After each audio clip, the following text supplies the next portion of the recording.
Hello कर्क राशि, hello cancers, कैसे हो आप लोग। तो चलिए कर्क राशि रीडिंग शुरू करते हैं। ये आपकी लव लाइफ रिलेशनशिप की रीडिंग है और ये 15 दिन की रीडिंग है। 1 नवंबर से लेकर 15 नवंबर का टाइम कर्क राशि और उनके पार्टनर का कैसा रहेगा। कर्क राशि, यहाँ पे सबसे पहले मैं आपकी खुद के कार्ड्स निकालूंगी, आपकी फीलिंग्स, आपकी एनर्जीज क्या रहेंगी। फिर आपके पार्टनर की फीलिंग्स आपको लेकर चेक करेंगे और फिर चेक करेंगे कि नवंबर के पहले 15 दिन आपके कैसे जाएंगे। और अगर आप नो कॉन्टैक्ट में है, आपके पार्टनर से आपकी बात होगी कि नहीं होगी वो भी देख लेंगे।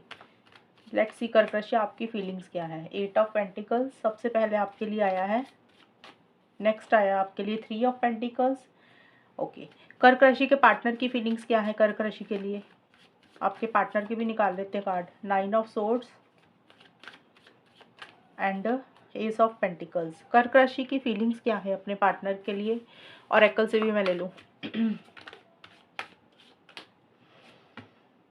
फैटल इवेंट, कर्क राशि की फीलिंग्स क्या है। लिबरेशन, कर्क राशि के पार्टनर की फीलिंग्स कर्क राशि के लिए क्या रहेंगी। ऑब्सेशन एंड ग्रीड,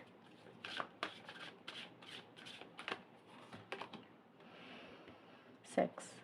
देखिए कर्क राशि, जो आपके कार्ड आए ना सबसे पहले 8 ऑफ पेंटिकल्स और 3 ऑफ पेंटिकल्स, ये दोनों कार्ड्स ज़्यादातर करियर के लिए होते हैं। तो सबसे पहले मुझे ये लग रहा है कि आप अपने करियर, प्रोफेशनल लाइफ के ऊपर बहुत ज़्यादा ध्यान दे रहे हैं। अगर आप स्टूडेंट हैं तो पढ़ाई के ऊपर ध्यान दे रहे हैं, जॉब बिजनेस करते हैं उसके ऊपर ध्यान दे रहे हैं, या फिर आपके जो भी शौक है, जो भी हॉबीज़ हैं, मनी पैसे के ऊपर आपका बहुत ज़्यादा ध्यान रहेगा। कहने का मतलब ये है कि आप अपने आप को बिजी रख रहे हैं कोई भी काम में। आपको ऐसा लग रहा है कि यार थोड़ा सा करियर, प्रोफेशनल लाइफ के ऊपर ध्यान देना चाहिए और उसी के ऊपर आप मेहनत कर रहे हैं, हार्ड वर्क कर रहे हैं। ये आपकी मुझे ज़्यादा एनर्जीज नज़र आ रही हैं। और अगर हम रिलेशनशिप के हिसाब से देखें तो रिलेशनशिप के ऊपर आप काम तो करना चाहते हैं कर्क राशि, क्योंकि हम रीडिंग तो रिलेशनशिप की कर रहे हैं। तो करियर का ये कार्ड करियर के होते तो मैंने एक्सप्लेन किया, लेकिन रिलेशनशिप के हिसाब से अगर हम देखें तो मुझे ऐसे लग रहा है कि कुछ चीज़ें हैं इस रिलेशनशिप में शायद ख़राब हो चुकी हैं कर्क राशि, या तो आपकी तरफ से हुई है या पार्टनर की तरफ से या फिर इन जनरल ही। तो आप उसको सही करना चाहते हैं, बेटर करना चाहते हैं, ठीक करना चाहते हैं, क्योंकि आपको ऐसा लग रहा है कि ये रिलेशनशिप में ना दरार आ गई है, ये रिलेशनशिप में चीज़ें खराब होनी शुरू हो चुकी हैं या ऑलरेडी खराब हो चुकी हैं। और जो चीज़ें खराब हो चुकी हैं, जिस चीज़ में दरार आ चुकी है, आप उसको बेटर करना चाहते हैं, आप उसको ठीक करना चाहते हैं, आप उसकी छोटी छोटी डिटेल्स को चेक करके उसके ऊपर मेहनत करना चाहते हैं, काम करना चाहते हैं। और हो सकता है आप में से कुछ कर्क राशि वाले किसी से सलाह मशवरा ले रहे हैं, किसी से गाइडेंस या एडवाइस ले रहे हैं कि कैसे चीज़ों को ठीक कर सकते हैं, कैसे चीज़ों को बेटर कर सकते हैं। अब ये एडवाइस और गाइडेंस हर कर्क राशि के लिए अलग अलग रहेगी। हो सकता है आप किसी प्रोफेशनल से सलाह ले रहे हैं, कोई टैरो रीडर हो गया, एस्ट्रोलॉजर हो गया, रिलेशनशिप एक्सपर्ट हो गया, उनसे किसी से गाइडेंस ले रहे हैं। कुछ लोग हो सकता है आपका कोई फ्रेंड है, पार्टनर का कोई फ्रेंड है, या आप दोनों को कोई कॉमन फ्रेंड है, या आपका कोई रिश्तेदार है, या कोई लव्ड वन, कोई क्लोज्ड वन है जिसके साथ आप बातें शेयर करते हैं। तो आप उससे सलाह मशवरा ले रहे हैं कि आपको क्या करना चाहिए।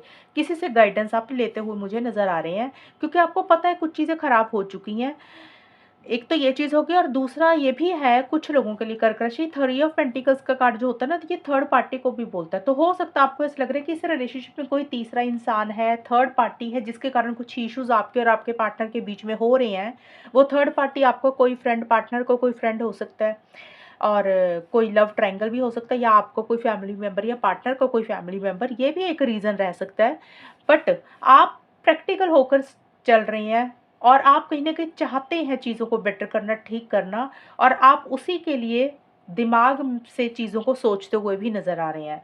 देखिए लिबरेशन का कार्ड ये ज़रूर बोलते हैं कि अकेलापन आप फील कर रहे हैं, और हो सकता है थोड़ी सी आप दूरी रख रहे हैं अपने पार्टनर से, या फिर आप अपने आप को अकेला रख रहे हैं। जैसे होता है ना कि आपके दिमाग में कुछ सवाल चल रहे हैं, आप अकेले बैठ के सोच रहे हैं, गहरी सोच में है कि क्या हुआ था, क्या नहीं हुआ था। तो एक वैसी सी भी सोच है, एक अकेलापन फील कर रहे हैं।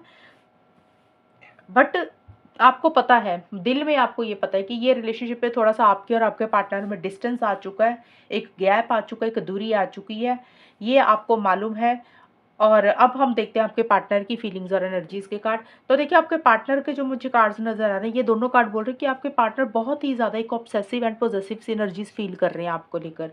उनको ऐसा लग रहा है जैसे वो आपको छोड़ ही नहीं पा रहे। एक फिजिकल इंटीमेसी, फिजिकल कनेक्शन बहुत ज़बरदस्त आपके लेकर महसूस कर रहे हैं। इसका मतलब ये नहीं कि वो आपको ये चीज़ें बोल रहे हैं, वो सिर्फ फीलिंग्स है, वो ऐसा सोच रहे हैं।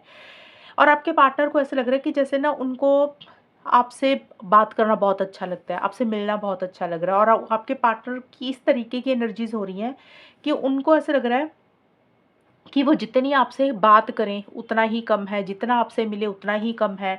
एक जैसे होता है ना ऑब्सेशन एंड ग्रीड का मतलब कि उनको एक लालच हो रहा है, एक ग्रीड हो रही है कि भी वो आपसे और बात करें और मिले, मतलब आप उनकी तरफ ज़्यादा ध्यान दें। आपके पार्टनर का एक ऐसा-सा बिहेवियर इन 15 दिन के लिए रह रहा है। लेकिन आपके पार्टनर किसी चीज़ की फ़िक्र चिंता कर रहे हैं, किसी चीज़ का लेकर, किसी बात को लेकर, किसी चीज़ को लेकर टेंशन स्ट्रेस भी ले रहे हैं। देखिए टेंशन स्ट्रेस का तो होता है कि ओवरथिंकिंग कर रहे हैं किसी चीज़ को लेकर। जैसे होता है ना कि एक ही चीज़ के बारे में बार-बार सोचते जाना और नेगेटिव सोच रहे हैं आपके पार्टनर। वो नेगेटिव सोच उनकी इतनी ज़्यादा बढ़ रही है कि उसको वो लेकर फ़िक्र चिंता भी कर रहे हैं। टेंशन स्ट्रेस भी ले रहे हैं, हो सकता है वो कुछ चीज़ों को बदलना चाहते हैं, लेकिन वो चीज़ें बदल नहीं रही हैं, कोई भी चीज़ हो सकती है, या तो वो आपको बदलना चाहते हैं, ये रिलेशनशिप में कुछ बदलाव या कुछ चेंजेज़ लाना चाहते हैं, शायद चीज़ें वैसी हो नहीं रही हैं, इसलिए ओवरथिंकिंग कर रहे हैं, बट आपके पार्टनर किसी चीज़ को लेकर परेशान मुझे रहते हुए नज़र आ रहे हैं। और देखिए एक नई शुरुआत आपके साथ करना चाहते हैं, फ्रेश बिगिनिंग आपके साथ करना चाहते हैं, एक स्टेबिलिटी सिक्योरिटी भी चाहते हैं, लॉन्ग टर्म कमिटमेंट भी चाहते हैं आपके पार्टनर। बट उनको ये लग रहा है कि आप दोनों में जो भी चीज़ें हो ना उसमें कमिटमेंट हो, लॉन्ग टर्म हो, स्टेबिलिटी सिक्योरिटी हो, हवा में बातें ना हो। जैसे ऐसे ना हो कि ये थोड़े टाइम रिलेशनशिप शुरू हुआ फिर ख़त्म हुआ, वो चीज़ें नहीं चाहते हैं। वो मजबूत चाहते हैं चीज़ों को करना। उनको ऐसा लग रहा है कि अगर ये सारी चीज़ें उनको मिलती है तो वो डेफ़िनिटली आपके साथ फ्रेश बिगिनिंग करना चाहेंगे। अगर उनको लग रहा है कि ये चीज़ें उनको नहीं मिल रही हैं, मतलब जो भी चीज़ें वो आपसे चाहते हैं, चीज़ें मजबूत हों, ठोस हों, फिर उनको लग रहा है कि भी करियर, प्रोफ़ेशनल लाइफ़ के ऊपर ध्यान देते हैं, पर्सनल लाइफ़ के ऊपर ध्यान देते हैं, तो आपके पार्टनर का फिर वैसा-सा भी सोच हो रहा है। तो ये मुझे कर्क राशि आपके और आपके पार्टनर की फीलिंग्स और एनर्जीज़ नज़र आ रही हैं। अब देखते हैं कि ये 15 दिन कैसे जाएँगे कर्क राशि और उनके पार्टनर के, और नो कॉन्टैक्ट तो बात होगी कि नहीं होगी। लेट्स सी कर्क राशि 1 से 15 नवंबर का टाइम कैसा रहेगा आपके और आपके पार्टनर के बीच में, और अगर आप नो कॉन्टैक्ट में हैं तो बात होगी कि नहीं होगी वो भी देख लेंगे। Hangman and 8 of cups. कर्क राशि और उनके पार्टनर के बीच में 1 से 15 नवंबर का टाइम कैसा रहेगा एंड नो कॉन्टैक्ट की सिचुएशंस भी कैसी रहेंगी। Witness, initial difficulty. तो यहाँ पे देखिए अगर आप नो कॉन्टैक्ट में हैं कर्क राशि, सबसे पहले मैं उन लोगों का क्लियर कर दूँ, फिर मैं बताऊँगी कि बाकी लोगों का, कि भी जिनकी बात हो रही है उन लोगों का कैसा रहेगा। देखिए सबसे पहले नो कॉन्टैक्ट का देखते हैं। नो कॉन्टैक्ट में काफ़ी स्ट्रॉन्ग चांसेस मुझे नज़र आ रहे हैं कर्क राशि। 1 से 15 नवंबर के बीच में इस रिलेशनशिप में वापसी होती हुई नज़र आ रही है, क्योंकि 8 ऑफ कप्स का जो कार्ड होता है ना ये रिवर्स है, या सीधा कार्ड जो होता है वो ऐसे होता है। इसका मतलब होता है इंसान रिलेशनशिप को छोड़कर जा रहा है या चला गया है। आपके केस में कार्ड रिवर्स आया है, इसका मतलब है कि जो इंसान छोड़कर गया है वो वापस आ रहा है, मतलब वापसी हो रही है इस रिलेशनशिप में। तो आप, क्योंकि ये मैंने जो कार्ड्स निकाले हैं ये आपके और आपके पार्टनर के इकट्ठे हैं, तो कर्क राशि आपके और आपके पार्टनर के बीच में नो कॉन्टैक्ट वालों में काफ़ी चांसेस मुझे नज़र आ रहे हैं कि धीरे-धीरे चीज़ें ठीक होंगी, धीरे-धीरे चीज़ें बेटर होती हुई नज़र आ रही हैं। बातचीत मुझे होती हुई नज़र आ रही है। अगर आप नो कॉन्टैक्ट में हैं तो कॉन्टैक्ट में आप लोग आएँगे इन 15 दिन में, लेकिन एकदम से चीज़ें सॉल्व एंड रिज़ॉल्व नहीं होंगी। क्योंकि देखिए जब इंसान रिलेशनशिप में वापस आता है, बात करता है, तो एकदम से ना वो एक्साइटमेंट लेवल नहीं रहता, कॉन्फिडेंस की भी थोड़ी-सी कमी रहती है। तो धीरे-धीरे चीज़ें थोड़ी-सी ठीक होंगी, बट येस ये रिलेशनशिप में चीज़ें जो आप में से कोई भी एक इंसान या आप या आपके पार्टनर जिस भी कारण से दूरी आई है ना इस रिलेशनशिप में, वो दूरी थोड़ी-सी ख़त्म हो जाएगी, वो डिस्टेंस थोड़ा-सा ख़त्म हो जाएगा। प्यार ख़त्म हुआ था तो फिर से वही प्यार, फिर से फीलिंग्स, इमोशंस फिर से वापस जागते हुए मुझे नज़र आ रहे हैं।